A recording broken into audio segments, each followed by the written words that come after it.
بسم الله الرحمن الرحيم. الحمد لله رب العالمين، والصلاة والسلام على سيد الأنبياء والمرسلين وعلى آله وصحبه أجمعين. أما بعد، فأعوذ بالله من الشيطان الرجيم. بسم الله الرحمن الرحيم.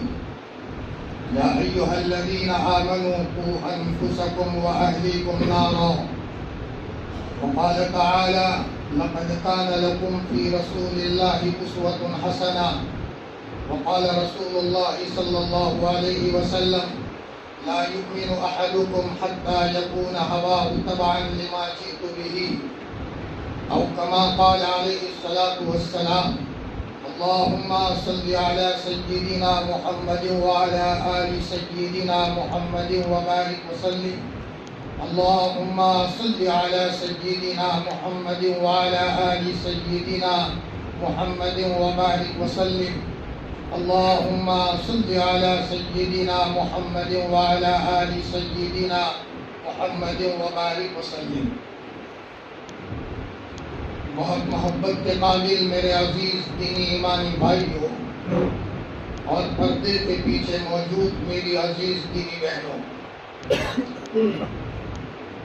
ہم جس دور سے گزر رہے ہیں وہ دور بہت نازک دور ہے. اگر آدمی چوکنا نہیں رہا اور دنیا کی رنگریلیوں میں پھنس گیا تو خود بھی پھنسا اور اپنی اولاد کو بھی پھنسایا. خود بھی گیا اور اس کی اولاد بھی گئی. یہ زمانہ بہت چوکنا ہو کر چلنے کا زمانہ ہے. چاروں طرف سے فتنے امڑ کر آ رہے ہیں.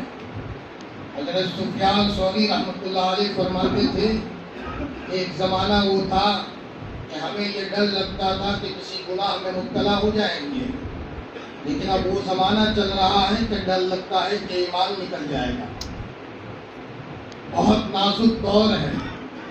سفیان ثوری رحمۃ اللہ علیہ نے فرمایا کہ اللہ کی محبت کا مزہ 3 چیزوں میں تلاش کرو. اگر وہاں آپ کی دل کی کیفیت میں مزہ ہے تو سمجھ جاؤ کہ اللہ سے محبت ہے اور اللہ کو آپ کی طرف توجہ ہے. نمبر 1، رات کو قیام اللیل میں سب سوئے ہوئے ہوں، ہم تھوڑا سا وقت نکال کر اللہ کے سامنے متوجہ ہو. لوگ جاب کے لیے کبھی کبھی پوری رات جاگا کرتے ہیں. اللہ کو پانے کے لیے اگر 2-4 رکعت پڑھ لے ہمارا کیا بگڑ جائے. اس میں ہماری اور ہماری 14 نسلوں کی آبادی ہے. تھوڑا سا مجاہدہ کر کے، تھوڑی سی قربانی دے کر کے اٹھیں، دعا پڑھیں، مسواک کے ساتھ وضو بنائیں. اور چھوٹے چھوٹے بچے گھروں میں سوئے ہوئے ہوں، ان بچوں کے باپ ہونے کے نتیجے میں مصلی پر آ کر کے روئے. اللہ ہم سب کو رونے والا بنائے. اگر قیام اللیل میں نماز پڑھتے پڑھتے اگر لطف آ رہا ہے اور سجدے میں جا کر کے مزہ آ رہا ہے تو سمجھ لو کہ اللہ ہم سے پیار کر رہا ہے اور ہمیں اللہ سے محبت ہے. حضرت مولانا فضل الرحمان صاحب مراد آبادی فرماتے تھے کہ مولانا اشرف علی صاحب جب میں سجدہ کرتا ہوں تو خدا کی قسم ایسا مزہ آتا ہے کہ اللہ تعالیٰ نے مجھ سے پیار کر دیا اور سجدے سے سر اٹھانے کو من نہیں کرتا. اللہ ہم سب کو بھی وہ تعلق نصیب فرمائے. ایک تو قیام اللیل یا اس کے علاوہ کوئی بھی نفل نماز، چاہے اشراق ہو، چاشت ہو، اوابین ہو. 5 لوگ ہوتے ہیں جب نماز پڑھتے ہیں اور قرآن پڑھتے ہیں تو ان کی کیفیت میں وہ مزہ ہوتا ہے کہ دنیا کی دولتوں کی کوئی حیثیت ان کے سامنے نہیں ہوتی. ابھی چند مہینوں پہلے میرا بمبئی جانا ہوا اور وہاں ایک قاری صاحب جمعہ کی نماز میں سورہ رحمان پڑھ رہے تھے. اللہ اکبر، اللہ غنی، کیا پڑھ رہے تھے وہ سورہ رحمان کہ پیچھے نماز پڑھتے ہوئے ایسا لطف محسوس ہو رہا تھا کہ پڑھتے جائے. اللہ کا کلام پڑھا جا رہا ہے. لیکن امام صاحب زیادہ نہیں پڑھ سکے، ہچکی لگ گئی ان کی اور رکوع میں چلے گئے. نماز کے بعد میں نے کہا حافظ صاحب جب تم قرآن پڑھ رہے تھے تو پیچھے عجیب لطف آ رہا تھا. روتے روتے کہا مولانا روزانہ مجھے 3 پارے تجوید کے ساتھ پڑھنے کا معمول ہے. اب مولانا میں کیا بتاؤں مجھے کیا مزہ آ رہا ہے وہ میں جانوں اور میرا رب جانے، میں جانوں اور میرا رب جانے۔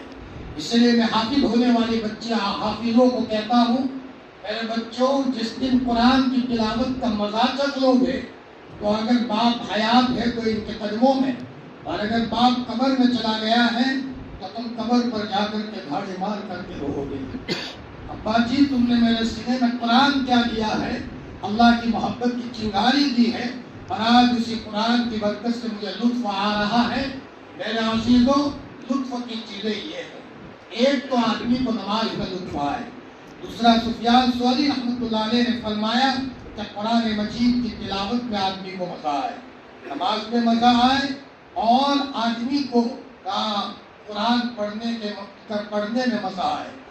تیسری بات، دعا جب مانگنے بیٹھے تو ایسا لگے کہ میں اپنے سمجھ اور غنی کے دربار میں آیا ہوں اور مجھے اپنی زندگی کا ٹکڑا اسے سنانا ہے، دل کھول کر کے اس کے سامنے بات کریں، لطف آ رہا ہے، تو یہ علامت ہے اس بات کی کہ اللہ کی محبت کا مزہ اس آدمی کو اللہ تعالیٰ نے دیا۔ میرے بھائیوں، ہر ایمان والا قیمتی ہے، ہم سب کو اپنا مقام سمجھنے کی اللہ توفیق عطا فرمائے۔ اللہ نے ہمیں ایمان دیا ہے، ہمیں روزے سے واسطہ دیا ہے، ہم کو نماز کے لیے اللہ مسجد بلاتا ہے، پائے پائے جما کر کے بیت اللہ بلاتا ہے، پائے پائے جما کر کے حضور کے روزے اقدس پر بلا رہا ہے۔ یہ سب دلیل ہے اس بات کی کہ اللہ تعالیٰ ہم سب سے محبت کر رہا ہے۔ اب ہمیں چاہیے کہ ہمیں ایک ایک گھڑی کی قدر کریں۔ فرمایا رمضان کا مبارک مہینہ ہمیں یہ بتا رہا ہے کہ رمضان کے مہینے میں ہمیں اللہ کے تعلق کو لینے کی کوشش کرنی چاہیے، راتوں کی قدر ہو، دن کی قدر ہو، اور سب سے بڑی بات یہ ہے کہ آدمی اپنے آپ کو اللہ کے تعلق کے لیے اپنے کو کچھ نہ سمجھے۔ جس آدمی کو یہ ہوگا میں کچھ نہیں ہوں، اللہ بہت جلدی اس کو مل جاتے ہیں۔ اللہ ہم سب کو تواضع کی دولت سے مالا مال فرمائے، کمنڈ نہ آئے میں پیسوں والا ہوں، میں حسن والا ہوں، میں بال بچوں والا ہوں، میں کچھ نہیں ہوں۔ حضرت شیخ الاسلام مولانا حسین احمد مدنی نور اللہ مرقدہ، مولانا ارشد مدنی کے والد ماجد جب بات کرتے تھے تو کہتے تھے میں تو ہیچ در ہیچ ہوں، میرا کوئی ویلیو نہیں ہے، میں تو اسلاف کا کتا ہوں، میں تو اسلاف کا پتھر ہوں، یہ فرمایا کرتے تھے۔ لیکن حال یہ تھا کہ کبھی کبھی رات میں جب ذکر کرتے تھے تو بدن کے انگ الگ ہو جاتے تھے، ہاتھ سے اللہ کا ذکر ہو رہا ہے، پاؤں سے اللہ کا ذکر ہو رہا ہے، سر الگ پڑا ہے، اور یہ اللہ کا بندہ ایک طرف فرش کے اوپر پڑا ہوا ہے، دیکھنے والے بھی ڈر جایا کرتے تھے۔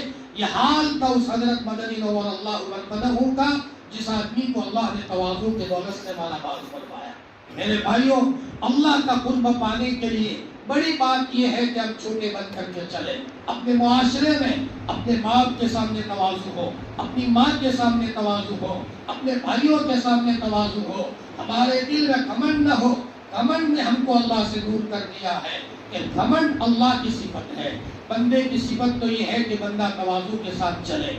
فرمایا اکابرین کی کیا تواضع کی، میں واقعہ سناؤں شیخ الاسلام مولانا حسین احمد مدنی نور اللہ مرقدہ کا، مولانا ارشد مدنی کے والد ماجد جنہوں نے 17 سال تک حضور کی قبر کے پاس بیٹھ کر سبق پڑھایا تھا۔ فرمایا دارالعلوم دیوبند میں حضرت صدر مدرس تھے، ایک مرتبہ حضرت نے مولانا اعزاز علی صاحب کو اتنا کہہ دیا، مولانا امتحان ہوا ہے، بچوں کی ٹپائیاں باہر پڑی ہیں، وہ ٹپائیاں اندر رکھ دو۔ لیکن مولانا اعزاز علی صاحب بھول گئے، ٹپائی اندر میں رکھوانا، جو پاٹیے ہوتے ہیں، ٹپائی ہوتی ہے، اندر رکھوانا بھول گئے۔ حضرت مدنی رحمت اللہ علیہ دوسرے وقت نکلے تو ٹپائی باہر پڑی ہوئی ہے، تو آپ نے غصے کے ساتھ کہا مولانا میں نے آپ کو کہا کہ ٹپائی نہیں رکھوائی۔ یہ کہہ کر کے حضرت مدنی رحمت اللہ علیہ بہار یا آسام کے سفر پر چلے گئے۔ مولانا اعزاز علی صاحب نے خط لکھا حضرت کو کہ حضرت میرے ذریعے سے آپ اللہ کے ولی کو تکلیف پہنچی ہے۔ فرمایا حضرت میرا دل یہ چاہتا ہے کہ آپ اپنے مدرسے سے نکل جاؤ، میرے ذریعے سے آپ کو تکلیف پہنچے گی تو میری تو قسمت بگڑ جائے گی، اللہ کے ولیوں کی ناراضگی پر اللہ ناراض ہو جاتا ہے، میں مدرسے سے راضی نامہ دے رہا ہوں، استعفیٰ دے رہا ہوں۔ حضرت مدنی رحمت اللہ علیہ تقریباً بوڑھے ہو چکے ہیں، ویل چیئر پر آئے ہیں، رکشہ میں آئے ہیں، اور حضرت نے رکشہ چلانے والے کو کہا بھائی ٹھہرو میں آتا ہوں۔ حضرت بڑھاپے کی حالت میں اوپر چڑھے.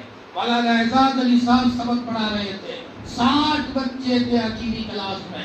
تو حضرت مدنی نے بچوں کو کہا, بچوں گوا لینا, میں نے مولانا اعزاز علی صاحب کو معاف کر دیا ہے. اور حضرت مدنی نے مولانا اعزاز علی صاحب کا پاؤں پکڑ لیا, فرمایا حضرت آپ استعفا مت دو, میں نے دل سے معاف کر دیا.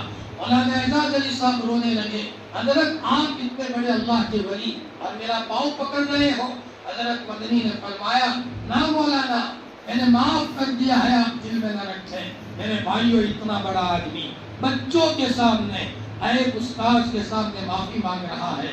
یہ اس وقت ہوتا ہے جب آدمی کو اللہ کا تعلق نصیب ہو جائے. جتنا بندہ اللہ سے قریب ہوتا ہے, اللہ کے مخلوق پر شفقت بڑھ جاتی ہے. راستے میں چلنے والے غریبوں پر بھی شفقت ہوتی ہے, اپنے بھائیوں اور بہنوں پر بھی شفقت ہوتی ہے. فرمایا ضرورت ہے اس بات کی کہ ہم اپنی زندگی کے اندر میں تواضع کو پیدا کریں, عاجزی پیدا کریں. ہمارا لاڈلا نبی کتنا عاجزی کے ساتھ رہتا تھا. فرمایا ایک دیہاتی نے آپ علیہ السلام کی گردن میں چادر ڈالی اور چادر ڈال کر کے آپ کو کھینچا, آپ کی گردن لال ہو گئی, آپ غصے نہیں ہوئے. آج کا جوان چھوٹی چھوٹی بات میں غصہ ہو رہا ہے. کبھی باپ کے سامنے غصے ہیں, کبھی ماں کے سامنے غصے ہیں, کبھی بیوی کے سامنے غصے ہیں, اور اس غصے نے تو ہمارے گھروں کا نظام بہتر کر کے رکھ دیا ہے. اللہ ہم سب کو سنجیدہ بنائے, ہم غصہ پینے والے ہوں. ہمارا لاڈلا نبی بہت غصہ پینے والا تھا, کیسے کیسے کڑوے حالات آئے ہیں, لیکن آپ غصہ پیتے تھے. فرمایا انسان کی شکل بنا لینا بہت آسان ہے, فرمایا وہ تو ماں کے پیٹ میں بن جاتی ہے, لیکن انسانی صفات سے اپنے آپ کو مزین کرنا. ہماری زندگی میں شکر گزاری ہو, ہماری زندگی میں صبر ہو. ہم چھوٹی چھوٹی کسی نے کوئی احسان کیا, ہم اس کی شکر گزاری کریں. میں نے تفسیر میں بتایا, نبی کریم صلی اللہ علیہ وسلم کے پاس 2 مسکین آئے, آپ نے دونوں کو کھجور دی.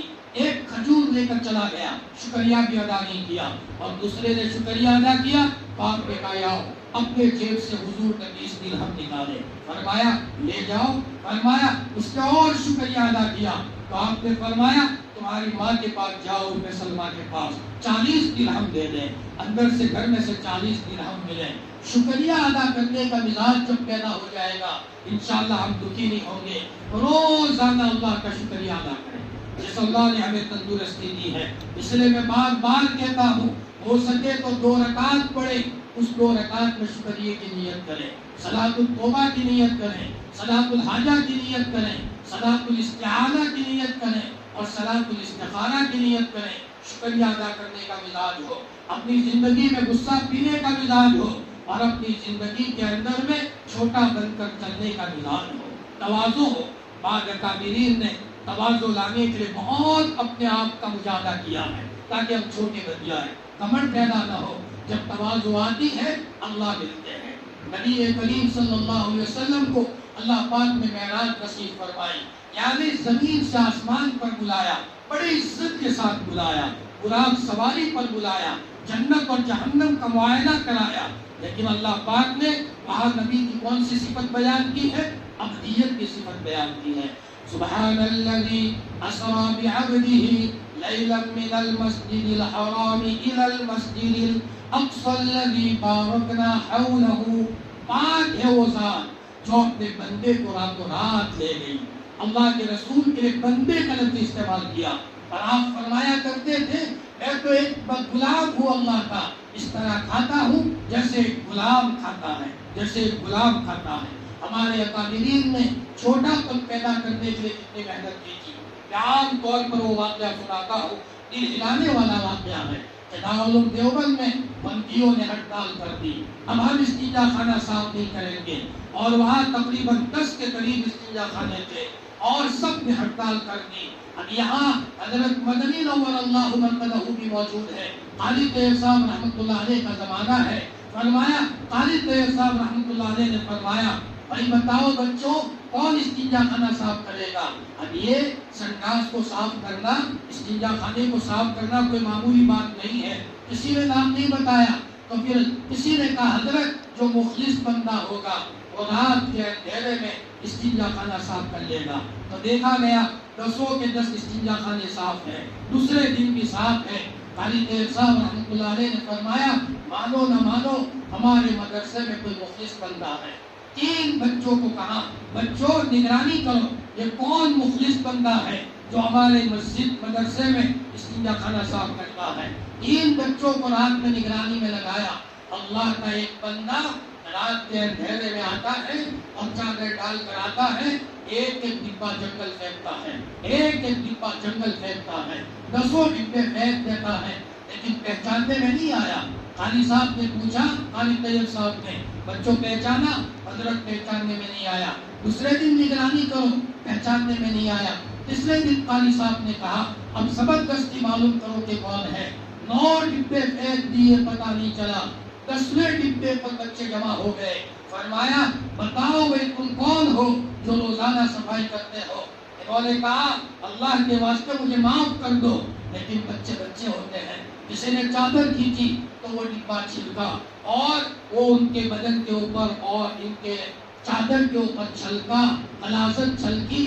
اور جب چادر ہٹی تو پتا چلا شیخ الاسلام مولانا حسین احمد مدنی رحمہ اللہ تعالی, حضرت مولانا ارشد مدنی کے والد ماجد.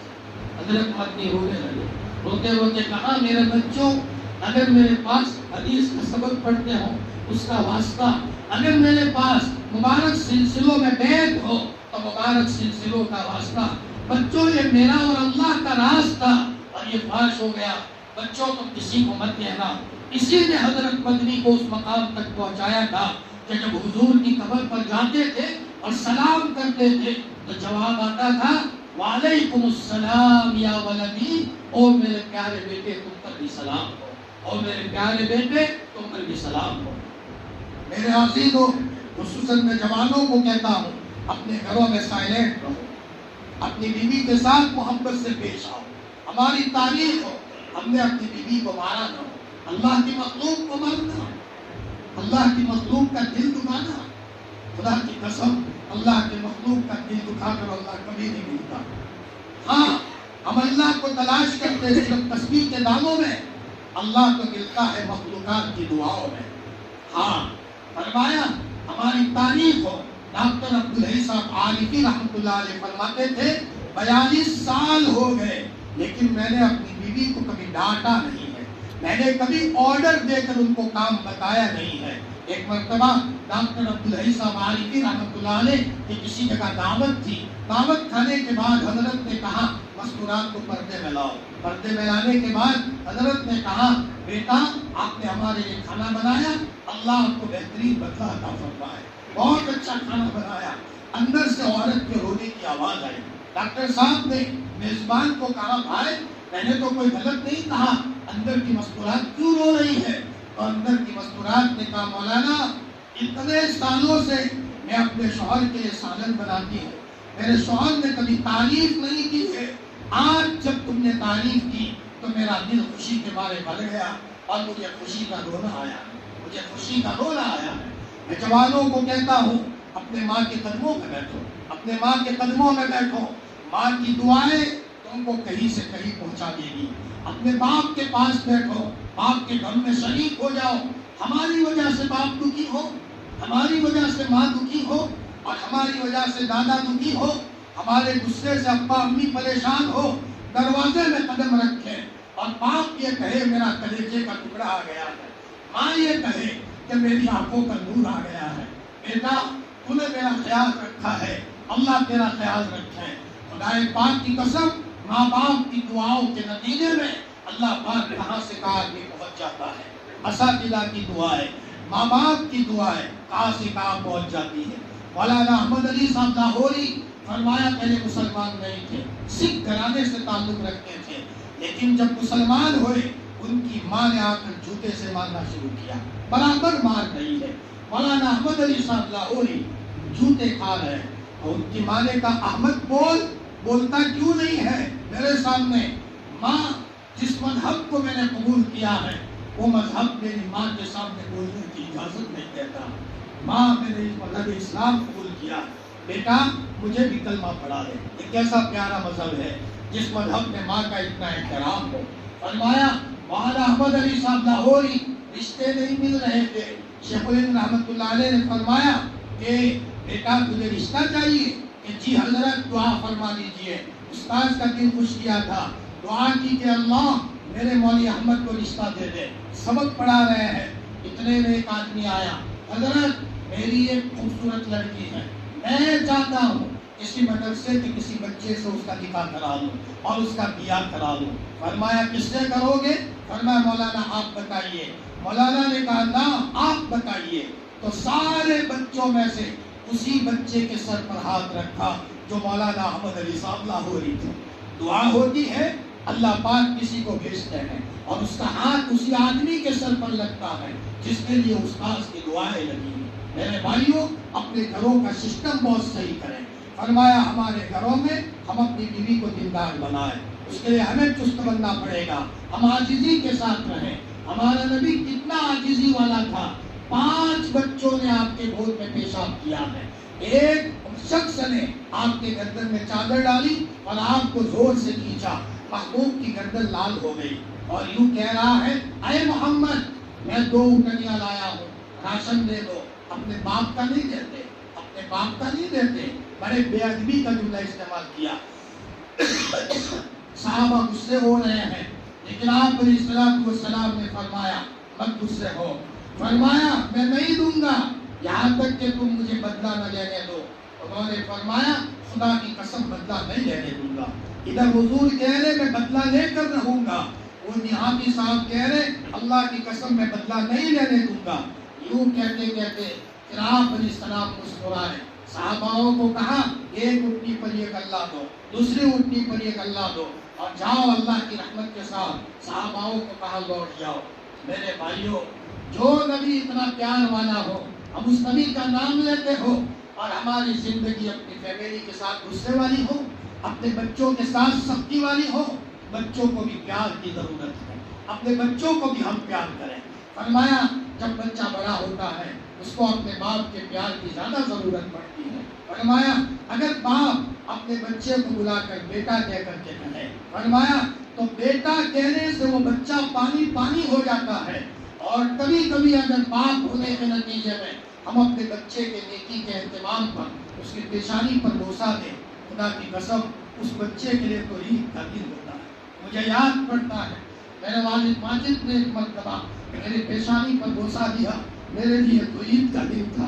میرے بھائیوں، بچے اپنے گھروں میں ہیں، ان کو پیار کی ضرورت ہے۔ میں اس لیے کہہ رہا ہوں بعض گھروں میں باپ سختی سے بات کرتا ہے، فرمایا پیار کے ساتھ بچوں کی تربیت ہوتی ہے، ڈانٹنا پڑتا ہے، محبت کے ساتھ کہنا پڑتا ہے، اپنی بیوی کو بھی کہنا پڑتا ہے اور دعائیں کرنی پڑتی ہے تاکہ آہستہ آہستہ ہمارے بچے ایک منزل تک پہنچ جائیں۔ اور میں پورے مجمع کو کہتا ہوں اگر آپ باپ بنے ہوئے ہو، باپ کو اللہ نے پابند دیا ہے، باپ کی دعا کے نتیجے میں اولاد کی قسمت کو اللہ چمکا دیتے ہیں۔ میں وہ قصہ بیان کرتا ہوں، عالم باللہ قاری صدیق صاحب باندی رحمۃ اللہ علیہ جا رہے ہیں اور وہاں دیکھا مولانا اسد اللہ صاحب کے بیٹے کرکٹ کھیل رہے ہیں۔ کسی نے کہا حضرت دیکھو دیکھو اللہ کے ولی کے بیٹے کرکٹ کھیل رہے ہیں۔ قاری صدیق صاحب باندی نے فرمایا دیکھ لینا، خاموش رہو، باپ کی دعا بچے کو بدل دے گی، باپ کی دعا بچے کو بدل دے گی۔ موت سے پہلے پہلے اللہ کے سوا ان کے بچے کو فرصت نہیں تھی۔ بڑھاپے کے زمانے میں اللہ ان کا مشغلہ بن گیا تھا۔ اللہ نے ہمیں طاقت دی ہے، ہم اپنے بچوں کے لیے روئے۔ اللہ تعالیٰ توفیق دے روزانہ اپنے بچوں کے لیے صلاۃ الحاجہ پڑھے۔ فرمایا ہم اپنے بچوں کے بارے میں فکر مند رہے، تربیت کے معاملے میں بہت چوکنا رہے۔ آپ علیہ السلام نے اپنے بچوں اور اپنی بچیوں کی کیسی تربیت کی ہے۔ ایک مرتبہ آپ حضرت فاطمہ کے گھر آئے، دعوت کی کسی کی، تو حضرت فاطمہ نے حضرت علی کو کہا علی ابا شاید بھوکے ہوں گے، ابا کو بھی دعوت دے دے، ہو سکتا ہے حضور نے نہ کھایا ہو۔ تو حضرت علی نے کہا ٹھیک ہے۔ اللہ کے رسول صلی اللہ علیہ وسلم کو دعوت دی گئی۔ آپ علیہ السلام حضرت فاطمہ کے گھر آئے۔ کون فاطمہ؟ حضور کے کلیجے کا ٹکڑا۔ آپ نے فرمایا کہ فاطمہ یہ جنت کی عورتوں کی سردارن ہے۔ دروازے میں آئے تو وہاں پردہ پڑا ہوا تھا خوبصورت دیوار پر۔ آپ علیہ السلام ناراض ہو کر چلے گئے۔ حضرت علی نے فرمایا یا رسول اللہ آپ ناراض ہو گئے، تو فاطمہ گمگین ہے، کیوں آپ واپس لوٹ گئے؟ فرمایا نبی اس گھر میں نہیں جاتا جس گھر میں زیب و زینت ہو، جس گھر میں زیب و زینت ہو۔ فرمایا حضرت میں اس چادر کو ہٹا دیتا ہوں، لیکن آپ چلیے۔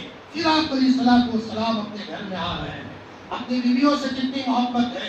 تبوک سے آپ آئے ہیں، لمبا سفر کر کے آئے ہیں، اور آپ تو مضبوط آدمی تھے، جنت کے 40 آدمیوں کی طاقت تھی، یعنی یوں سمجھ لیجئے دنیا کے 4000 مردوں کی طاقت نبی کریم صلی اللہ علیہ وسلم میں تھی۔ لمبے سفر سے مرد مجاہد آ رہا ہے، نبیوں کا سردار آ رہا ہے، حضرت عائشہ نے گھر میں جھاڑو دیا ہے، لاڈلا محبوب آ رہا ہے، اور گھر کے بیچ میں ایک چادر لٹکائی۔ حضور جب آئے ہیں، حضرت عائشہ نے سلام کیا، السلام علیکم ورحمۃ اللہ، اہلا وسہلا ومرحبا۔ حضور نے جواب دیا، لیکن چادر دیکھی، آپ کا چہرہ لال پیلا ہو گیا، اور آپ نے اس چادر کو اتارا اور اس کو پھاڑ دیا۔ فرمایا اس میں تصویریں لگی ہوئی ہے، اب اس گھر میں داخل نہیں ہو سکتے۔ میرے بھائیوں، اپنے بچوں کی تربیت کی طرف سخت توجہ دینے کی ضرورت ہے۔ میں تو کبھی کبھی کہا کرتا ہوں، آج ایک بھوت سوار ہوا ہے، بس کبھی کبھی بچیوں کو بھی اسکول میں بھیج دو۔ ارے بچیوں کو پڑھانے کی بھی ضرورت ہے، لیکن میں کہا کرتا ہوں بچیوں کو پڑھانے کے لیے باپ کو اتنا چوکنا ہونے کی ضرورت ہے، اتنا چوکنا ہونے کی ضرورت ہے۔ اندھادھن بھیج دینے سے کبھی کبھی وہ واقعات پیش آتے ہیں کہ ہماری زندگی رونے میں گزرتی ہے، ہماری فیملی کی زندگی بھی رونے میں گزرتی ہے۔ فرمایا ایک زمانہ تھا لوگ اپنے بچوں کو مدرسے میں بھیجتے تھے، تب بھی چوکنا رہتے تھے۔ حضرت شیخ فرماتے ہیں کہ میں جب گھر سے نکلتا تھا تو میرے والد دروازے میں سے دیکھتے تھے زکریا کہاں جا رہا ہے، تاکہ کہیں زکریا ہمارے کسی غیر محرم رشتہ دار سے بات نہ کر لے۔ میں چاہتا ہوں کہ زکریا کی رات بدل جائے اور زکریا کا انداز بدل جائے، پوری نگرانی کرتے تھے۔ حضرت شیخ رحمۃ اللہ علیہ کی ان کے والد ماجد، اس کے نتیجے میں اللہ پاک نے ان کو کہیں سے کہاں پہنچایا۔ میرے بھائیوں، ہماری زندگی میں شکر ہو، ہماری زندگی میں صبر ہو، ہماری زندگی میں غصہ پینے کا مزاج ہو، ہماری زندگی میں اللہ سے تعلق ہو۔ آج کے زمانے میں اچھے اچھے لوگ سمجھ گئے ہیں، الحمدللہ بمبئی جا کر بھی دیکھنا ہوا، جو لوگ پہلے ایسے ہی گھومتے تھے اب وہ بھی چوکنا ہو گئے ہیں کہ مولانا دعاؤں کے بغیر کام چلتا نہیں ہے، سال میں 1-2 مرتبہ بزرگوں کے پاس جانا پڑتا ہے، اس لیے کہ فتنوں کی آمد ہے، دجال کی آمد کا دور ہے۔ جو لوگ کچھ نہیں پڑھتے تھے اب تو آدھا گھنٹہ 1 گھنٹہ معمولات میں بیٹھتے ہیں۔ ہم جس دور سے گزر رہے ہیں، اگر ہم نے خبر نہیں رکھی تو چپ کے ہمارے گھروں میں کفر اور شرک چلا آئے گا، ہمیں پتہ بھی نہیں ہوگا، اور ہمارے گھر میں ہمارے بچوں کا ذہن بگڑ گیا ہوگا۔ مولانا خالد سیف اللہ رحمانی فرماتے ہیں، ایک زمانہ تھا آدمی کھلا ایمان سے نکلتا تھا، آج تو داڑھی والا ہے، شرعی لباس میں ہے، ماشاءاللہ جماعت میں بھی جاتا ہے، لیکن مسجد میں آتا ہے اور اس کے دل میں کفر بیٹھا ہوا ہے، اور اس کے دل میں کفر کی چیزوں سے محبت بیٹھی ہوئی ہے، شرک کی چیزوں سے محبت بیٹھی ہوئی ہے۔ ایسے نازک دور سے چلنے کے زمانے میں ہمیں تھوڑا وظیفہ بڑھانا پڑے گا۔ صبح شام کی 3 تسبیحات کے ساتھ ایک تسبیح لا الہ الا اللہ کی بڑھا دے۔ بخاری شریف کی روایت ہے، آپ علیہ الصلوۃ والسلام نے فرمایا، مجھے وہ کلمہ دیا گیا ہے جو بند تالوں کو کھول دیتا ہے، بند آنکھوں کو کھول دیتا ہے اور بند کانوں کو کھول دیتا ہے۔ اور کبھی کبھی لا الہ الا اللہ کا ذکر کرتے کرتے ایک کیفیت تاری ہوتی ہے، ہم تو کہتے ہیں کہ اسی ذکر میں دعاؤں میں متوجہ ہو جاؤ، اللہ کے سامنے مانگو۔ میرے بھائیوں، ہماری زندگی کے اندر میں یہ ہو کہ اپنے ذریعے سے کسی کو تکلیف نہ ہو، 5 وقت نماز کے اہتمام کرائے، نمازوں میں غفلت نہ ہو۔ حضرت مولانا اسجد مدنی کو مولانا شیخ الحدیث مولانا زکریا صاحب رحمۃ اللہ علیہ نے ایک مرتبہ فرمایا، مولانا پہلے اسلاف ایک رات میں پورا قرآن پڑھتے تھے، بلکہ ایک رکعت میں والناس تک پڑھتے تھے، اور دوسری رکعت میں سورہ ناس پڑھتے تھے، دوسری رکعت میں سورہ ناس پڑھتے تھے، یعنی 2 رکعتوں میں پورا قرآن۔ مولانا جب تم ان بزرگوں کے واقعات سنو تو اچھی نظر سے دیکھو، کیسے اچھے لوگ تھے، لیکن ہم تو نہیں کر سکتے، ہم تو کمزور ہو گئے ہیں۔ وہ تو 40 سال تک عشاء کے وضو سے فجر کی نماز پڑھتے تھے، ہم تو کمزور ہو گئے ہیں۔ فرمایا حضرت شیخ نے وہاں زکریا صاحب رحمۃ اللہ علیہ نے کہ مولانا اگر تم پوری نماز پڑھو گے، سنت اور جتنے نوافل ہے اس کا اہتمام کرو گے، انشاءاللہ اللہ تعالیٰ ہمیں بھی ان کے برابر کر دے گا، اللہ تعالیٰ ہمیں بھی ان کے برابر کر دے گا۔ بہت آسان ہے نماز کو نماز بنانا، اللہ ہم سب کو نماز بنانے کی توفیق عطا فرمائے۔ ایک تو نماز کا اہتمام ہو، اپنی مشغولات کو بھی نماز پڑھ لائے، اور اس کے علاوہ گھروں میں کچھ نہ کچھ قرآن مجید کی تلاوت ہو۔ قرآن تلاوت کرنے کے بعد 3 نیتیں کریں۔ ایک نیت یہ ہے کہ اللہ تمہیں قرآن میں جو کہا ہے میرے دل میں اتار دے، یہ نیت کریں۔ نیتوں کے بڑے ثمرات ہوتے ہیں۔ دوسری یہ نیت کریں، اے اللہ قرآن کی برکت سے روحانی جسمانی بیماری سے مجھے نجات عطا فرما۔ کوئی شیطان لگا ہوا ہوگا تو اس کی برکت سے بھاگ جائے گا۔ قرآن بھی پڑھا اور اس کے نتیجے میں باطل اثرات سے نجات بھی ملی۔ اور تیسری یہ نیت کریں کہ اللہ پاک تو قرآن میں ایک تو جو کہا میرے دل میں اتار دے۔ تیسرا اور یہ نیت کریں کہ اس کا ثواب میرے نبی کو، تمام صحابہ کو، تابعین کو، تمام نیک لوگوں کو زندہ ہو یا مردہ، اے اللہ اس کا ثواب پہنچا اور ان کی روحانیت کو عافیت کے ساتھ میری طرف متوجہ فرما۔ یہ نیت کریں، قرآن کا اہتمام کرائیں۔ اور ایک بات یہ ہے، اپنی زندگی میں استغفار کی کثرت کریں۔ یہ استغفار کا عشرہ چل رہا ہے۔ میں نے صبح تفسیر میں کہا تھا کہ استغفار تو وہ ہے اس کی برکت سے ساری بندشیں اللہ توڑ دیتے ہیں۔ مسلمان کا بچہ یہ کہہ کر کے بیٹھ جاتا ہے کسی نے مٹھ ماری ہے، میرے کاروبار پر مٹھ ماری ہے، میری اولاد پر مٹھ ماری ہے، اور یہ کہہ کر کے تھک کر بیٹھ جاتا ہے۔ خدا پاک کی قسم، ہمارے نبی نے ہم کو وہ وظیفہ دیا ہے کہ اگر ہمارے پاس مسلح تر کرنے کی طاقت ہے اور ہم استغفار کی کثرت کریں گے، اللہ پاک ساری بندشوں کو توڑ دیں گے۔ ہوتا ہی ہے کہ 100 کلو کی بندش ہے اور ہم 5 کلو کا صرف استغفار کرتے ہیں۔ 100 کلو کی بندش ہے تو اس کے لیے کم از کم 100 کلو کا استغفار چاہیے، 200 کلو کا استغفار چاہیے۔ پھر دیکھو ساری بندشیں اللہ تعالیٰ توڑ دیں گے۔ اور یہ تو رمضان کے مبارک مہینے میں وہ روایت آپ کے سامنے آئی ہے، آپ علیہ السلام مسجد نبوی کے ایک سیڑھی پر چڑھے اور آپ نے فرمایا آمین۔ صحاباؤں نے پوچھا حضرت کیوں آمین کہا؟ کہا جبرائیل نے کہا ہلاک ہو جی وہ شخص جس نے رمضان کا مبارک مہینہ پایا اور اس نے استغفار کر کے اللہ سے معافی نہیں کروائی۔ اس لیے ہمیں چاہیے کہ یہ مغفرت کا عشرہ چل رہا ہے، جتنا ہو سکے اتنا استغفار کی کثرت ہو، استغفار کی کثرت ہو، اور ہو سکے تو 500 پارے کی تصویر لے آئے، اپنی فیملی کو بھی کہیں۔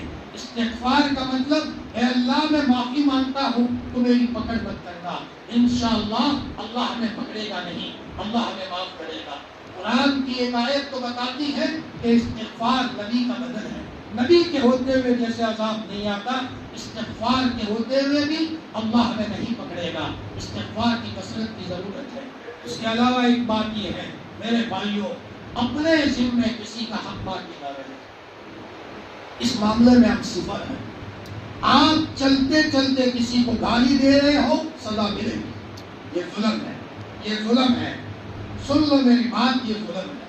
نبی کریم صلی اللہ علیہ وسلم نے جب حضرت معاذ ابن جبل کو روانہ فرمایا تھا ابو موسیٰ اشعری کے بعد، تو آپ نے واپس بلایا اور یہ فرمایا معاذ بہت ممکن ہے آئندہ تم آؤ گے تو میری ملاقات نہیں ہوگی اور تمہارا گزر میری قبر پر ہوگا۔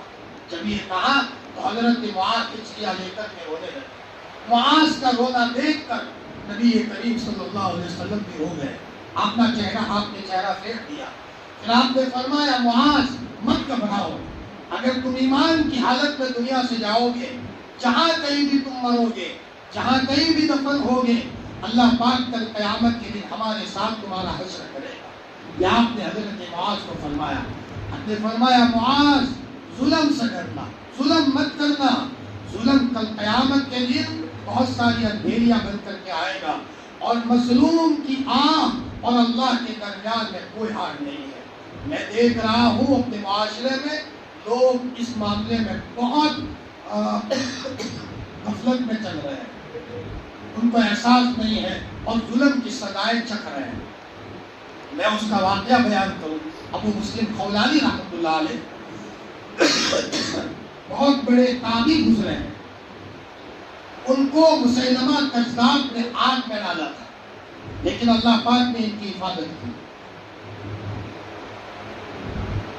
حضرت عمر فاروق کا دور ہے، حضرت عمر نے فرمایا اس اللہ کا احسان ہے کہ مجھے اس وقت تک زندہ رکھا کہ میری ملاقات ایسے آدمی سے ہوئی جس کے ساتھ اللہ نے حضرت ابراہیم والا واقعہ کیا، آگ کو خاک بنا دیا۔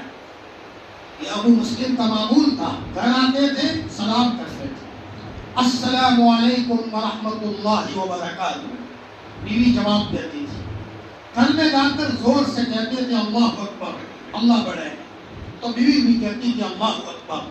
یہ روزانہ کا معمول تھا۔ ایک دن ایسا ہوا، 2 دن ایسا ہوا، اچانک ایک دن ایسا ہوا کہ بیوی کا موڈ ہی نہیں ہے، بیوی جواب ہی نہ دے سلام کا، اور بیوی نے شکایت کرنا شروع کر دیا تمہارے گھر میں نے اچھا نہیں دیکھا، شکایت کرنا شروع کیا۔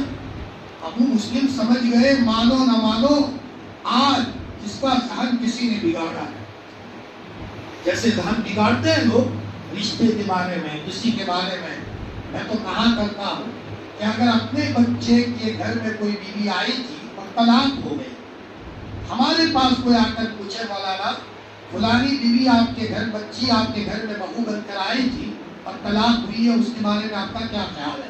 اب رشتہ کرے نہ کرے؟ میرے یہاں اس کا نکاح نہیں ہوا، بعض مرتبہ تقریر میں نہیں ہوتا، آپ کے یہاں بن جائے، ہماری تو دعا ہے اللہ آپ کے گھر میں بنا دے، یہ میرا نظام ہونا چاہیے۔ اور میں یہ کہوں مطلع میں ذہن بگاڑوں، ظاہر بات ہے اللہ دیکھ رہا ہے، اللہ دیکھ رہا ہے۔ ابو مسلم خولانی رحمۃ اللہ علیہ سمجھ گئے کہ میری بیوی کا ذہن کسی نے بگاڑا ہے، آسمان کی طرف دیکھ کر کے کہا میرے ربا جس نے ذہن بگاڑا ہے اسے اندھا کر دے۔ ایک عورت آتی تھی محلے میں اور وہ بیوی کا ذہن روزانہ بگاڑ دی، اس لیے بیوی بھڑک گئی، چولہے پر بیٹھی ہے، دونوں آنکھیں چلی گئی، سمجھ گئی کہ مانو نہ مانو یہ ابو مسلم کی بددعا کا اثر ہے۔ سمجھدار تھی، کسی کو کہا مجھے ابو مسلم کے پاس لے چلو، ابو مسلم کے پاس لے چلو۔ ابو مسلم کے پاس آئی، روتے روتے کہا حضرت میری بھول ہو گئی، میں نے آپ کی بیوی کا ذہن بگاڑا تھا، میں اقرار کرتی ہوں آئندہ کبھی نہیں کروں گی، میں مجھے معاف کر دو۔ ابو مسلم نے کہا اچھا آئندہ ذہن خراب نہیں کرو گے؟ کہ نہیں۔ اے اللہ میں نے معاف کیا ہے، تو بھی معاف کر دے۔ اتنا کہنا تھا، اس کی آنکھیں آ گئی۔ میرے بھائیوں ہم سب کو ضرورت ہے اس بات کی کہ ہمارے ذریعے سے بہو کو سکون ملے۔ بہو ہمارے گھر میں آئی ہے، وہ بہو اپنے ماں باپ کے سامنے یہ کہے ابا ہم کو آپ نے جس گھر میں بھیجا ہے وہاں تو جنت کا نمونہ ہے، اور وہاں مجھے کوئی تکلیف نہیں، اس کے باپ کی دعا ہے، اس کی ماں کی دعا ہے، اس کے ماموں کی دعا ہے، نانا نانی کی دعا ہے ہمارے ساتھ ہوگی، اور دعاؤں کے نتیجے میں کام چلتا ہے، دعاؤں کے نتیجے میں اللہ پاک گھروں میں برکت دیتا، اپنے ذریعے سے کسی پر ظلم نہ ہو۔ بہنوں کا حق باقی ہے، تلاش کر کر کے بہنوں کا حق دے دیں۔ فرمایا ایک زمانہ تھا لوگ حق دینے کے لیے تڑپتے تھے اور آج لینے کے لیے تڑپ رہے ہیں۔ جس بہن کو وراثت میں حق ملنا چاہیے اس بہن کو مومرہ دے کر، تھوڑے سے پیسے دے کر بھائی مطمئن ہو جاتا ہے۔ میرے عزیزوں معاملہ اللہ کے دربار کا ہے، ہم ہوں گے اور اللہ ہوں گے، پائے پائے کا حساب کر کے اپنی بہن کا حق دے دو۔ فرمایا ابا نے نہیں دیا ابا کا دھن بنایا جائے، لیکن بہن کا حق دے دیا جائے۔ ایک پیسہ کسی کا رہ گیا 700 مقبول نمازیں دینی پڑے گی۔ خدا پاک کی قسم ہم اپنے بچوں کی محبت میں کبھی اپنی بہن کے حق کو محروم کر دیتے ہیں۔ میرے کان کے پردے پر یہ آواز ہے، ایک پواسی نے اپنے بھائی کو بددعا دیتے ہوئے کہا مولانا میرے بھائی نے میرا حق نہیں دیا ہے، اس کی ایسی ویسی ہو۔ ادھر بددعا دے رہے ہیں، چند دنوں کے بعد میں نے سنا بھائی کا دماغ ختم ہو گیا۔ میرے بھائیوں ہمیں چاہیے کہ اپنے ذریعے سے اللہ کے مخلوق کو تکلیف نہ ہو۔ نبی کریم صلی اللہ علیہ وسلم کو ستانے والوں نے ستایا، حضرت جبرائیل آئے، آپ نے فرمایا حضور مت گھبراؤ، اس نے ستایا ہے میں اس کو آنکھوں سے پکڑوں گا۔ جبرائیل کہہ رہے ہیں میں اس کو آنکھوں سے پکڑوں گا۔ حضور کے دشمنوں میں سے ایک دشمن وہ اپنے گھر میں بیٹھا ہوا ہے، اپنے بچوں کو کہہ رہا ہے بچوں کوئی میرے آنکھوں میں سوئی چبھو رہا ہے، ہٹاؤ اسے۔ بچے کہہ رہے ہیں ہمیں تو نظر نہیں آ رہا، ارے نہیں کوئی میری آنکھ میں سوئی چبھو رہا ہے، اسے ہٹاؤ۔ کہتے کہتے اس کی آنکھیں چلی گئی۔ کسی کے بارے میں جبرائیل نے کہا ان کو میں پاؤں سے پکڑوں گا، کسی کے بارے میں جبرائیل نے کہا ان کو میں بازو سے پکڑوں گا۔ ہماری زندگی میں چاہیے اپنے ذریعے سے اللہ کی کسی مخلوق کا حق باقی نہ ہو۔ میں یہاں پر ایک روایت سناتا ہوں، روایت سنا کر پھر میں اپنی بات کو ختم کرتا ہوں۔ نبی کریم صلی اللہ علیہ وسلم کا وہ واقعہ جو ہر سال سناتا ہوں لیکن دل ہلانے والا واقعہ ہے۔ آپ کے دنیا سے جانے کا وقت قریب آیا اور آپ علیہ السلام تو بخشے بخشائے تھے۔ آپ نے مسجد نبوی میں صحاباؤں کو جمع کیا، کھچا کھچ مسجد نبوی بنی ہوئی۔ آپ نے فرمایا صحابہ رو رہے ہیں کہ یہ نورانی چہرہ دنیا سے چلا جائے گا اور چند دنوں کے بعد، چند گھنٹوں کے بعد آپ علیہ السلام دنیا سے روانہ ہو جائیں گے۔ آپ نے فرمایا میرے صحابہ، اگر میں نے کسی کو مارا ہو، اگر میں نے کسی کو ڈانٹا ہو، کسی کو میں نے سخت سست کہا ہو، آئے اور مجھ سے بدلہ لے لے۔ حضرت شیخ الحدیث مولانا زکریا مولانا یونس صاحب جون پوری سہارنپور میں پڑھاتے تھے۔ فرمایا سالوں کے بعد اپنے گاؤں میں گئے اور ایک کھیت والے کے پاس گئے اور یوں کہا بھائی بچپن میں نے تمہارے کھیت میں سے گنا توڑا تھا، کھایا نہیں تھا لیکن توڑا تھا، میں معافی مانگنے آیا ہوں، ڈر لگتا ہے میری موت بگڑ نہ جائے۔ معاشرے کے بگاڑ سے موت بگڑ جاتی ہے، کسی کو تکلیف دینے سے موت بگڑ جاتی ہے۔ حضرت شیخ الحدیث مولانا زکریا صاحب رحمۃ اللہ علیہ نے مدرسے کے بچوں کے سامنے کہا بچوں گواہ رہنا، میں میرے اللہ سے معافی مانگتا ہوں، میرا اللہ مجھے معاف کر دے۔ خدا پاک کی قسم بعض ایسے اکابرین گزرے ہیں تنہائی میں دروازہ بند کر دیتے تھے اور بڑھاپے کی حالت میں اللہ کے سامنے اٹھ بیٹھ کرتے تھے، جیسے ایک بچہ استاد کے سامنے اٹھ بیٹھ کرتا ہے، اے اللہ مجھے معاف کر دے، جو غلطی ہوئی وہ معاف کر دے۔ آپ علیہ السلام نے اعلان کیا، کوئی کھڑا نہیں ہوا۔ دوسری نماز کا وقت آیا، آپ نے نماز پڑھائی، پھر دوبارہ آپ نے فرمایا اگر میں نے کسی کو مارا ہو، کسی کو سخت سست کہا ہو، آئے اور مجھ سے بدلہ لے لے۔ ایک صحابی کھڑے ہوئے، فرمایا یا رسول اللہ صلی اللہ علیہ وسلم میرے آپ کے پاس 3 درہم باقی ہیں، میرے باقی ہیں، کب باقی ہیں؟ فرمایا آپ کے پاس فقیر آیا تھا، آپ کے پاس پیسے نہیں تھے تو آپ نے مجھے کہا تھا تم دے دو، بعد میں تم کو دے دوں گا۔ حضرت آپ بھول گئے ہو، آپ نے کہیں سے لا کر کے وہ 3 درہم دے دیے۔ اتنے میں ایک صحابی کھڑے ہوئے، فرمایا یا رسول اللہ میرا ایک حق باقی ہے، آپ نے مجھے کوڑا مارا تھا، میں نے مارا تھا، کب مارا تھا؟ تبوک کی تیاری کر رہے تھے اور آپ اٹھنی کو تیار کر رہے تھے، اٹھنی کو مارنے میں اور وہ کوڑا مجھے لگ گیا تھا، اور وہ کوڑا یہ تھا جس کی یہ علامت تھی۔ فرمایا وہ کوڑا تو میری فاطمہ کے پاس ہے رضی اللہ عنہ۔ آپ نے حضرت بلال یا حضرت اسامہ کو کہا بیٹا میری فاطمہ کو کہو کہ کوڑا دے دے، تو حضرت بلال اور حضرت اسامہ دوڑے دوڑے حضرت فاطمہ کے گھر گئے، دروازہ کھٹکھٹایا، پوچھا کون؟ کہ میں بلال یا میں اسامہ ہوں۔ فرمایا کیوں آئے؟ فرمایا ابا نے کوڑا منگوایا ہے، تو کوڑا تو دیتے دے دیا۔ پھر فرمایا اسامہ یہ کوڑا تو میرے ابو اٹھنی پر بیٹھنے کے لیے استعمال کرتے تھے، آج کل تو میرے ابو بیمار ہیں، کئی دنوں سے بخار آیا ہے، کمزور ہو گئے ہیں، چلنے کی طاقت نہیں ہے، تو گھوڑے پر کیسے بیٹھیں گے؟ تو حضرت بلال نے کہا کہ نہ، ایک آدمی کو کوڑا مارا تھا، آج وہ بدلہ لینا چاہتا ہے۔ یہ کہاں تو حضرت فاطمہ کی چیخ نکل گئی، میرے والد کو کوڑا ماریں گے۔ حضرت فاطمہ رونے لگی اور اتنے میں حسن اور حسین آئے۔ حسن اور حسین کو حضرت فاطمہ نے اپنے بغل میں دبایا اور روتے روتے کہا بیٹے تمہارے نانا کو کوئی کوڑا مار رہا ہے، بیٹا اپنے بدن پر کوڑا لے لو لیکن نانا جی کو چھوڑا دو، نانا جی کئی دنوں سے بیمار ہے۔ ادھر حضرت اسامہ اور حضرت بلال کوڑا لے کر کے دوڑے دوڑے آئے، مسجد نبوی کا صحن کھچا کر بھرا ہوا ہے۔ حضرت عکاشہ، یہ حضرت عکاشہ صحابی ہے، جب کوڑا لے کر کے آئے اور حضرت عکاشہ کو کوڑا دیا، صحابہ روتے روتے کہہ رہے ہیں عکاشہ حضور کے بدلے میں ہمیں کوڑا مارو لیکن نبی جی کو چھوڑ دو، ایک کے بدلے میں 100 کوڑا مارو۔ حسن حسین بھی چمڑ گئے اور روتے روتے کہا چچا عکاشہ ہمیں مارو لیکن نانا کو چھوڑ دو۔ لیکن لاڈلا یوں کہہ رہا ہے بیٹے حسن میں نے مارا تھا، بیٹا بدلہ لینے دے۔ آخرت کا مسئلہ بہت ٹیڑھا ہے۔ فرمایا آپ علیہ السلام یہ کہہ رہے ہیں، اتنے میں حضرت عکاشہ کو کوڑا دیا گیا۔ حضرت عکاشہ قریب ہوئے، صحابہ رو رہے ہیں، چیخیں نکل رہی ہے۔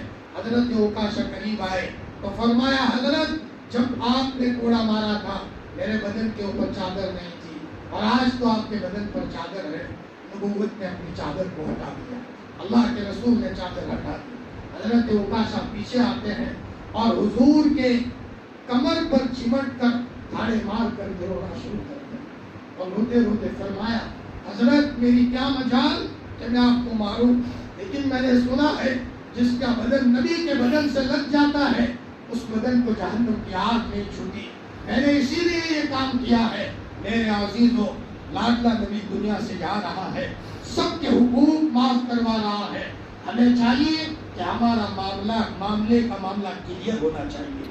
میں نے ایک جگہ کہا شہادت کی موت کی اگر تمنا ہے تو آدمی وصیت نامہ لکھ کر کے رکھے, اس کے پاس وصیت نامہ لکھا ہوا ہونا چاہیے, کلیئر معاملہ ہونا چاہیے.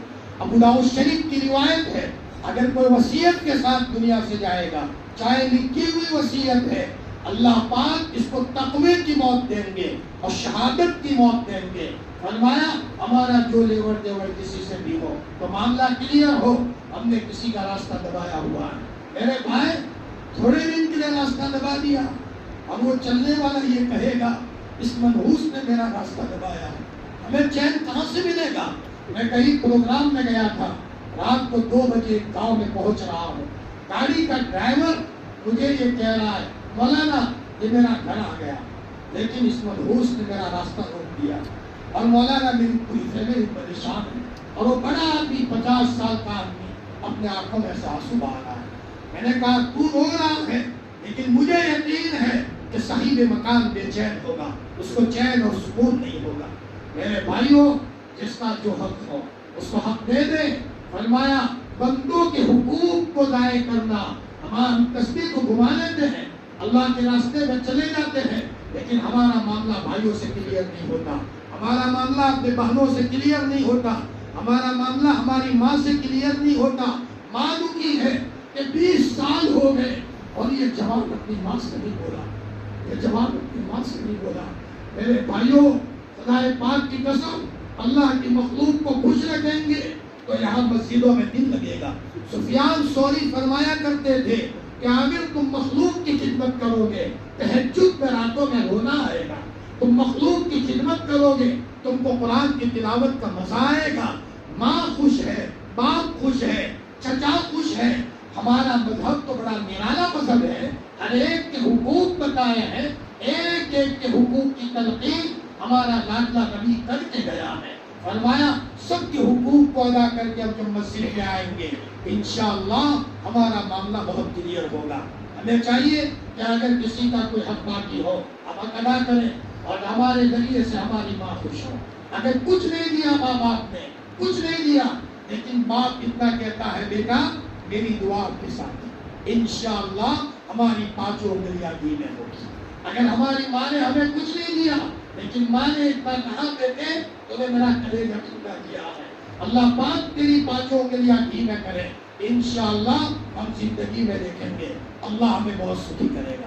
مجھے یاد پڑتا ہے کہ میں کبھی کبھی جب جمعہ کو گھر آتا تھا دروازے پر قدم رکھتا تھا, میرا والد مرحوم مجھے دیکھ کر کھڑا ہو جاتا تھا اور یوں کہتا تھا بھائی آیا ہے. مجھے کبھی یاد نہیں پڑتا کہ انہوں نے بیٹا کہا ہو, بھائی کہتے تھے اور یوں کہتے تھے کہ بیٹا میں تجھے کچھ نہیں دیا لیکن میری دعائیں تیرے ساتھ ہیں. میرے بھائیوں اللہ پاک نے اس کے فضل و کرم سے 4 مرتبہ بیت اللہ کی زیارت کا موقع دیا اور مجھے ہر سال ایسا لگتا ہے کہ اگر جانا چاہو عافیت کے ساتھ جا سکتا ہوں. اور میں دیکھ رہا ہوں کہ یہ ماں باپ کی دعائیں ہوتی ہیں جو آگے آگے بڑھتی ہیں. میں اس لیے کہہ رہا ہوں کہ دعاؤں کے نتیجے میں گھر کی قسمت چمکتی ہے. اور جب میں دیکھتا ہوں کسی باپ کا دل کسی بچے سے دکھی ہے وہ بچہ کبھی سکھی نہیں ہو سکتا. اسی لیے چاہیے کہ ہمیں بھی اپنے گھر میں سارے رشتہ داروں کے حقوق کو ادا کر کے چلنا ہے.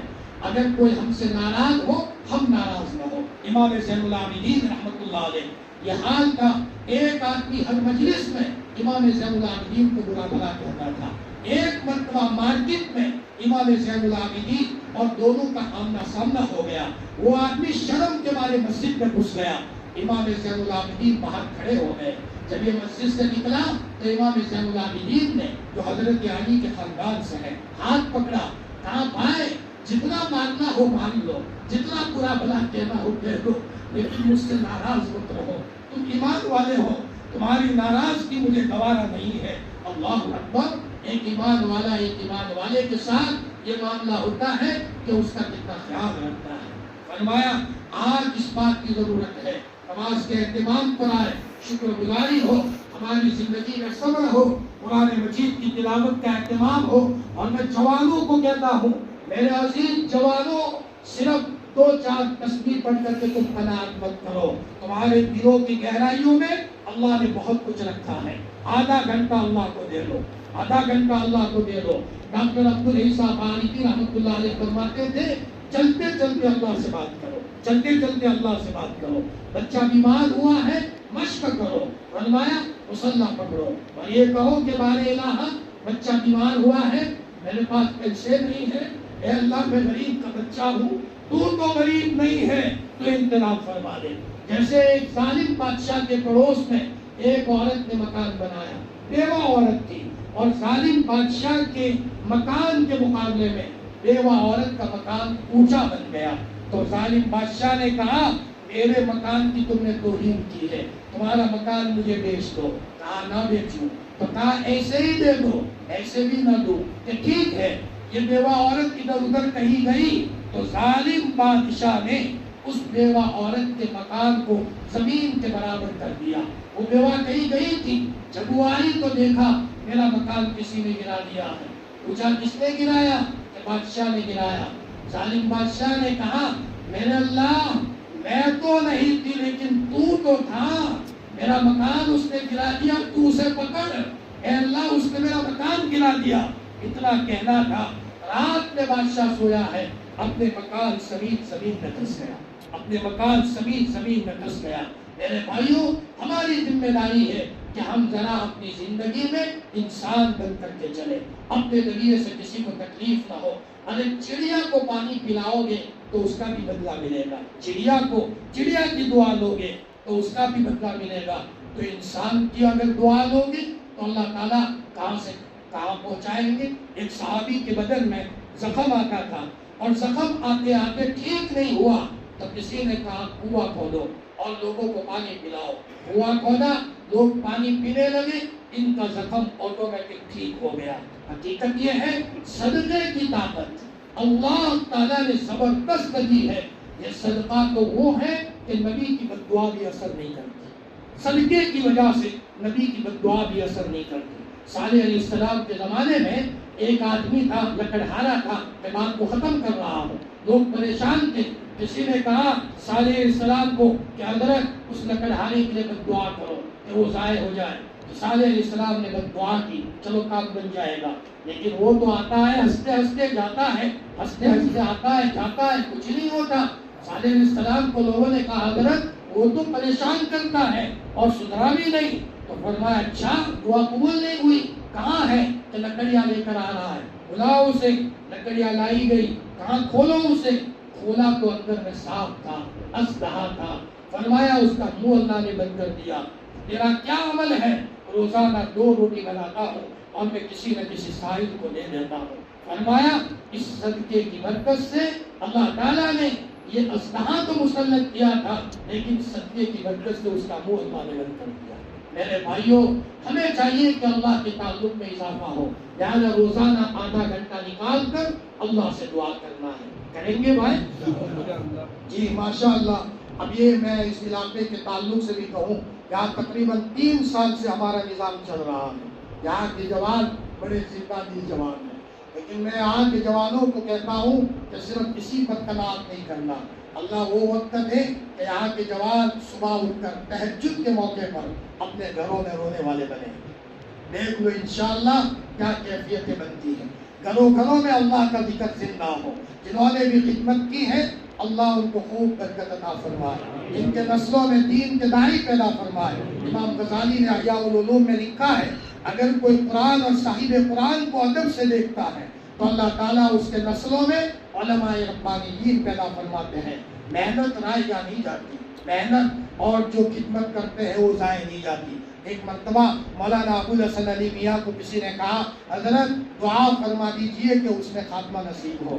فرمایا بیٹا تم جو خدمت کر رہے ہو اسی کے نتیجے میں اللہ تم کو حسن خاتمہ کی دولت سے مالا مال فرمائے گا، یہ معمولی چیز نہیں ہے۔ فرمایا تو ماشاءاللہ یہ مبارک ہے جنہوں نے بھی خدمت کی، اس کا اصل بدلہ تو اللہ تعالیٰ اپنی شان شان دیں گے، لیکن اپنے پورے اس محلے کو نمونہ بنانا ہے۔ اپنے اس محلے میں مستورات میں بھی دینی ماحول بنے، جوانوں میں بھی دینی ماحول بنے ماشاءاللہ، اور اس کے نتیجے میں ہماری یہ مسجد اور یہ مسجد کا حلقہ ایک نمونہ بنے، اس کے تعلق سے جوانوں کو آگے آنا ہے، اپنے آپ کو کچھ نہ کچھ معمولات پر پابند بنانا ہے۔ معمولات کی برکت سے نقصان نہیں ہوگا، پانچوں انگلیاں نہیں، آپ پورے کے پورے گھی میں تربتر ہو جاؤ گے۔ پانچوں انگلیوں گھی میں ہونا تو الگ ہے، اور پورے کے پورے گھی میں تربتر ہو جانا الگ ہے۔ اور کبھی کبھی انشاءاللہ ان معمولات کی برکت سے تم یہ کہنے پر خوش ہو جاؤ گے جو مولانا عبد الرحمن صاحب مراد آبادی نے کہا تھا کہ قرآن پڑھتا ہوں تو ایسا مزہ آتا ہے کہ غریبان خوار کر جنت چلا گیا۔ ماشاءاللہ یہاں کی خدمت جو معتکفین کے بارے میں جوانوں نے کی ہے اور مسلسل ہر رمضان میں کرتے ہیں، یہاں کے لوگ بڑے زندہ دل لوگ ہیں، اللہ تعالیٰ ان کی خدمت کو قبول فرمائے۔ جنہوں نے معمولی بھی رقم دی ہے وہ اللہ کے وہاں قابل قبول ہو، اور اس کی وجہ سے ان کی آمدنی میں اللہ تعالیٰ خوب برکت عطا فرمائے۔ جو معتکفین ہیں وقت نکالا، اللہ تعالیٰ ہم سب کو اور پوری امت مسلمہ کو اپنا خصوصی تعلق اللہ تعالیٰ ہم سب کو نوازے۔ قدرتی بات ہے، ہمارے یہ شیخ بھائی ایک مرتبہ علی گڑھ آئے، وہی سے رابطہ ہوا، اور ماشاءاللہ اس کے بعد یہ ایک سلسلہ چل پڑا۔ بہت سارے لوگوں کی مانگیں ہوتی ہے کہ مولانا ہمارے یہاں ایک نظام شروع کیا جائے، لیکن اب یہ نظام چل پڑا ہے۔ اللہ تعالیٰ اس نظام کی برکت سے گھروں میں مکمل دینداری بھی لائے اور گھروں کا نظام بھی بدلے۔ اللہ تعالیٰ ان باتوں پر کہنے سننے سے زیادہ عمل کرنے کی توفیق عطا فرمائے۔ میں جمعہ کے دن تقریباً 11 بجے میری عورتوں میں اور بچیوں میں تربیتی پروگرام ہوتا ہے۔ جو لوگ چاہتے ہیں کہ عورتوں میں تربیتی پروگرام ہو، اس لیے کہ ہم یہ چاہتے ہیں کہ عورتوں کا مزاج دینی بنے۔ اور میں نے کل بھی سنایا تھا ایسی بھی بچیاں ہیں کہ مجھے ان کے والد نے یہ کہا کہ مولانا میری بچی کی شادی ہونے والی ہے، ایک مرتبہ بھی مارکیٹ نہیں گئی، اور ابا کو کہا ابا تم کپڑے لے آنا، بس یہ کپڑے موٹے ہونے چاہیے اور ذرا چوڑے کپڑے ہمارے سیے جائیں۔ یہ کہتے ہوئے باپ رونے لگا، مولانا میری بچی بدل گئی ہے۔ ایک جگہ جانا ہوا تو 2 بچیوں کے باپ خوشی کے مارے ہمیں بوسہ دینے لگے۔ فرمایا مولانا میری 2 بچیوں کی شادیاں ہوئی، دونوں تہجد کی پابند ہیں، دونوں تقوی والی ہیں۔ میں نے سنایا تھا کل جے پور سے ایک بہن کا فون آتا ہے کہ نبی کریم صلی اللہ علیہ وسلم ہمارے گھر میں تشریف لائے، صدیق اکبر آئے، حضرت عمر فاروق آئے، اور وہ بچی کہتے کہتے رو رہی ہے۔ اس لیے کہ ایک مسلمان بچے کو اگر اللہ کے رسول کی خواب میں زیارت ہو جائے اس سے بڑی خوشی کی کیا بات ہو سکتی ہے۔ قیمتی ہیرو میں وہ چیز نہیں ہے جو اللہ کے رسول صلی اللہ علیہ وسلم کی مبارک زیارت میں اللہ نے رکھا ہے۔ علامہ سیوطی رحمۃ اللہ علیہ نے 70 مرتبہ حضور کی خواب میں زیارت کی، جنہوں نے جلالین لکھی ہے۔ ایک مرتبہ حضور سے پوچھا حضرت میں جنتی ہوں؟ فرمایا جی ہاں جلال الدین تم جنتی ہو۔ حضرت سزا کے بعد جنت میں جاؤں گا کہ بغیر سزا کے؟ نہ بغیر سزا کے اللہ آپ کو جنت میں لے جائیں گے۔ حضرت مولانا عبد الغنی صاحب گلپوری رحمۃ اللہ علیہ، حضرت حکیم اختر صاحب کے شعر فرماتے تھے کہ میں نے 12 مرتبہ اللہ کے رسول کو خواب میں دیکھا، ایک مرتبہ تو نزدیک سے دیکھا، حضور کی آنکھوں کی لال لال دھاریاں بھی نظر آئی۔ تو میں نے کہا حضرت میں محمد رسول اللہ صلی اللہ علیہ وسلم کو دیکھ رہا ہوں کہ جی عبد الغنی نے آخری نبی کو دیکھ لیا، آخری نبی کو خواب میں دیکھ لیا۔ میرے بھائیوں ہم یہ چاہتے ہیں کہ گھروں میں مستورات کا سسٹم بھی صحیح ہو اور ہماری بہنیں سادگی پر آئے۔ اس لیے 11 بجے تقریباً ہر جمعہ کو رمضان میں ہمارا ایک پروگرام ہوتا ہے جس میں ہم عورتوں کو کچھ نصیحت کی کلمات بھی کرتے ہیں تاکہ وہ اپنے شوہروں کی اطاعت اور فرمانبرداری کے ساتھ چلیں، اور کچھ توبہ کی کلمات بھی کہلواتے ہیں، تو وہ بھی ایک موقع ہے۔ اور اگر مردوں میں سے اگر کوئی توبہ کی کلمات کہنا چاہے، ہماری یہ مجلس ہے تو ہم ان کو کہتے ہیں کہ توبہ کی کلمات اور بیت کے کلمات کہنا ہو تو کہہ دیں بہت ممکن ہے کہ اس کی وجہ سے اللہ پاک روحانیت میں اضافہ فرما دے اور بزرگوں کی روحیں متوجہ ہو جائیں اور اس کے نتیجے میں دین کے کام میں دل لگے. کسی کا ارادہ ہو تو آگے آ جائے. ویسے تو ہم کہیں تشکیل نہیں کرتے بلکہ سب کو منع کرتے کہیں اور جاؤ, لیکن یہاں اس لیے کہتے ہیں کہ نوابپورہ سے ہمارا خصوصی تعلق ہے. بھائی بیعت ہونے والے ساتھی آگے آئے. لوگ مجھے کہتے ہیں مول صاحب ڈیسا میں نوابپورہ کا علاقہ, میں نے کہا بہت سیدھا سادہ علاقہ ہے, لیکن